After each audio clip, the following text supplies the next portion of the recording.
কি লেখা আছে কেউ জানে না, যে যার মতো প্রেস কনফারেন্সে একরকম কথা বলে দিচ্ছে, চিঠিতে প্রেস কনফারেন্স করে একরকম বলা দিচ্ছে। কিন্তু এটা পরিষ্কার যে এই যারা এমপিরা সই করেছে, যতই সংখ্যায় করে থাকে, তারা ভূপেন যাদবের কাছে, ভূপেন্দ্রনাথ যাদবের বাড়িতে গিয়ে বৈঠক করেছে। তার মানে বিজেপিতে চলে গেছে। সেটা কিভাবে গেছে, কি স্বরূপে গেছে, সেটা অন্য কথা। মানুষ কিন্তু বোকা নয়, মানুষ কিন্তু সব দেখতে পেয়েছে। ভূপেন্দ্রনাথ যাদবের কাছ বাড়িতে গেছে, সেখানে শুভেন্দু অধিকারী এসেছে, শুভেন্দু অধিকারী আবার দেবের গালফাল টিপেছে।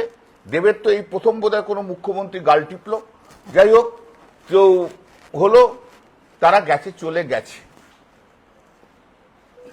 তাহলে আজকে ধরে নিতে হবে নেতা ওদের হচ্ছে নরেন্দ্র মোদী, নেত্রী আর মমতা বন্দ্যোপাধ্যায় নেই।